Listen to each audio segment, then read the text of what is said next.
Philip. Thank you, darling. That is not the point. The point is that we've been here before. Next time I see you, I think this. I wonder how much he needs this time. Whatever your brother wants, she will give it to him.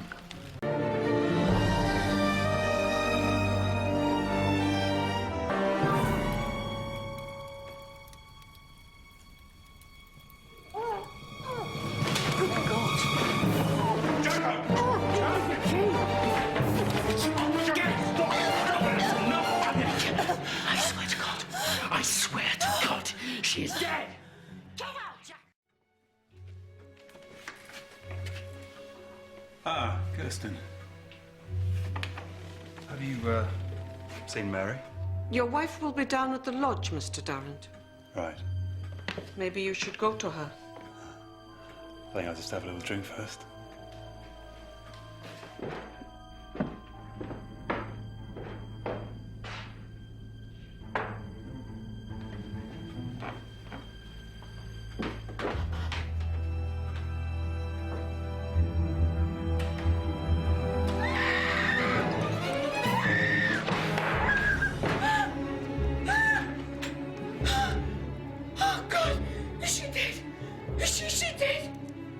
Go and fetch Leo.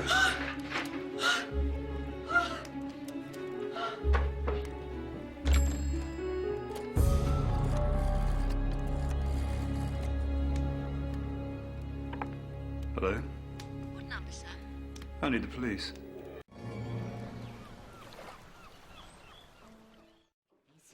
Forecast says it's going to rain all weekend. Grundy, you do realise that, don't you? This is Philip. He's married to our sister Mary. But we ignore him. He's grumpy. I'm the Grump's wife, Mary. So many people. Oh, and here is Leo. Welcome to Sunny Point, Miss Marple. Thank you.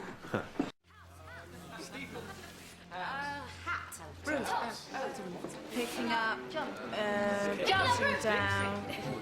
Arrangements. Who's this? Who's this? Ew! That's a poo corner. Philip, a smile. This is a truly momentous day.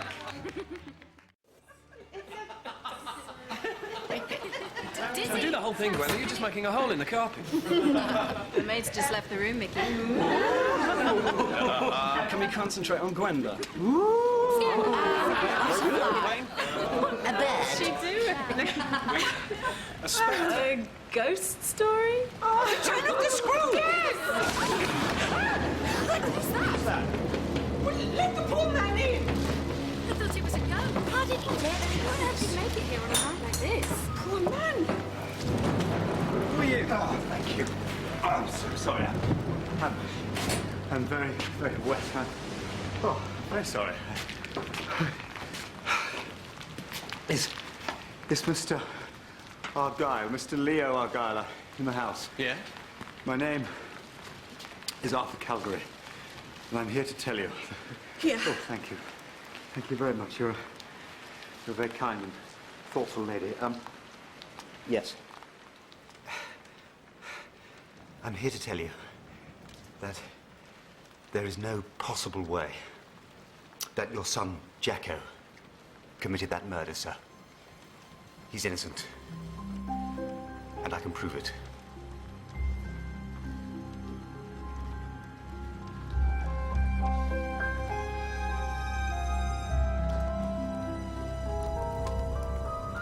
Yes, I'm a scientist at Cambridge University, but for the last 2 years I've been in the Arctic. You've been on the Hayes-Bentley expedition? Back a month, yes. But we left, you see, on the 17th of October, 2 years ago. But the day before, the 16th, I was here. I was here in Red Key, saying goodbye to Nanny, who's retired to a home in the area. Actually, Nanny's sister's been very ill recently with psoriasis, and We don't need to hear about Nanny's sister. No. So you were in the area the night my wife was murdered. Which was at about 8 o'clock in the evening. Yes. Yes. Well, at that time, I was driving between Redkey and Drymouth. In a dark blue Morris Minor. That's right, that's right. And between 10:02 and 15:15, I gave a ride to a hitchhiker. My God. You're the alibi. I'm the yeah, what do we call it? Yeah. Who they never found. And they never found me. Because by the time they started looking, I was, halfway around the world looking at lemmings. I thought you'd be pleased to know that Jacko Argyle isn't a murderer. We are. So, it's, jump for joy. You are an insensitive man, Dr. Calcar. Kirsten. No, what did he think he was doing? When you looked through the window, didn't you see a happy family? I did. And I thought that what I had to say would make you happier. That our brother was executed for a murder he didn't commit. Why couldn't you have just left us all alone? Yes, thank you, Dr. Calvary. Come on. Daddy. Come on.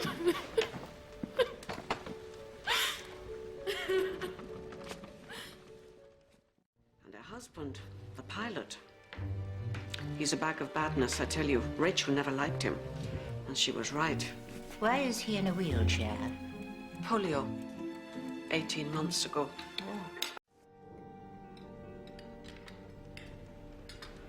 Shall I say what we're all thinking? Is that a good idea? Why we're not looking each other in the eye? Just eat your dinner, Tina. Because if Jacko didn't kill the bitch, who did? Don't you dare use language like that against Mother. I used it behind her back when she was alive, Mary. I'll use it when she's dead.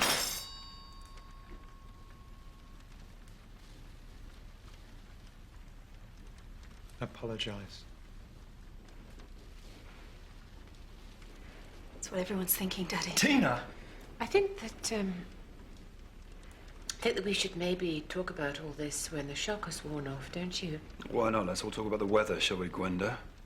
The price of tea. Oh, very English.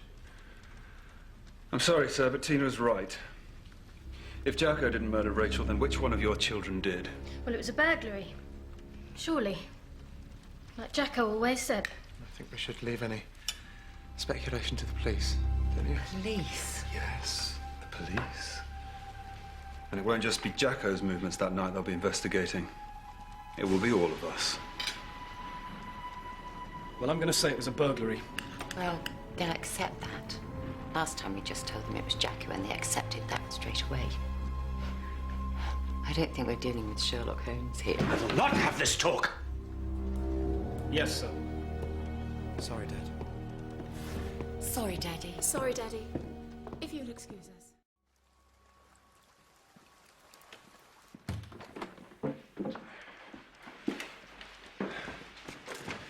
This is ridiculous. We should have stayed up at the house. We're better here. Why? So you can murder me as well? Let's get you out of these wet things.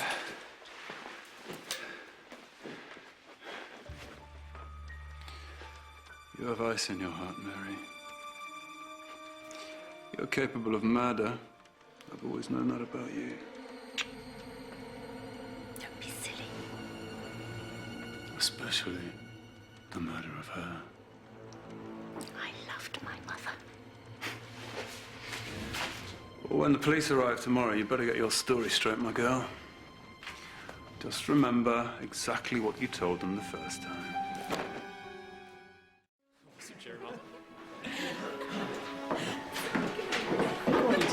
First edition's arrived, Father. Ah, thank you. Thank you. Well, open it. Later, I think. No, open it now. Go on. Mr. and Mrs. Durrant, may I see you, please? Mr. and Mrs. Durrant, it appears from your statement of 2 years ago that you were both in the drawing room between the time of the argument and the body being discovered. Yes, it was our habit to spend the evenings here rather than down at the lodge. Your wife will be down at the lodge, Mr. Durrant. Maybe you should go to her. And during that time you didn't see or hear anyone go into Mrs. Argyle's study? No. No.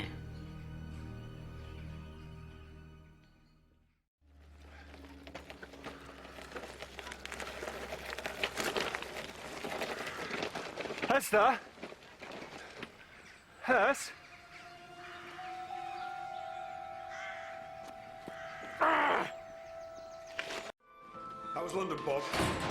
Any decisions on releasing Mary's capital yet? Not now, Philip. We were promised a decision 18 months ago! Look! I don't need this every time I come back from London. It's not your money! I know that Rachel had given Philip an ultimatum to leave Mary. What? Yes, because of your philandering. She had a private detective under you.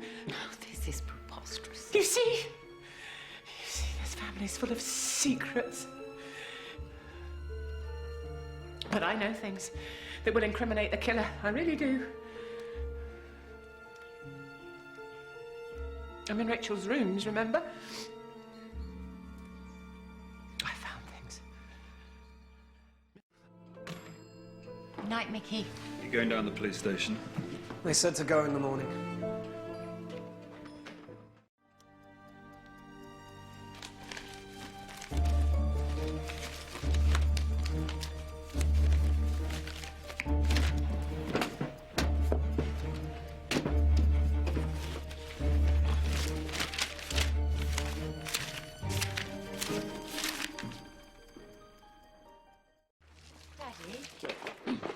Daddy, what's happened? It's going to be fine. You take care of Hester, make sure she's all right.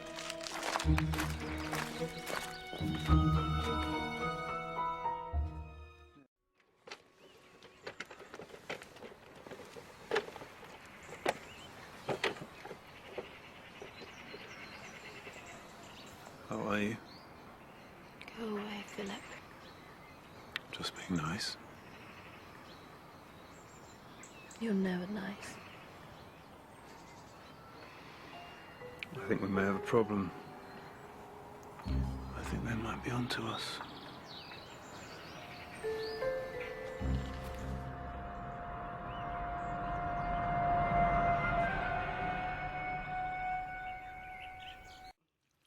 When she died, he became alive again, didn't he, Mary? Yes. And he never loved Jacko like we did, Bob. And he'd already started his affair with Gwenda. I'm the eyes of this house. I see what I'm not supposed to see.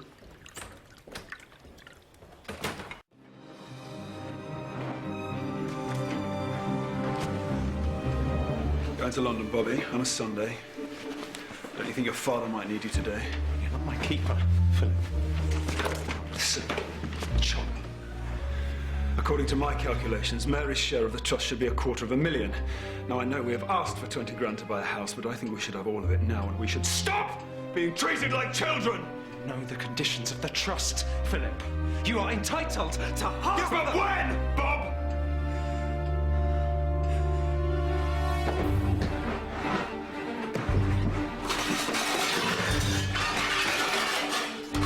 Bobby!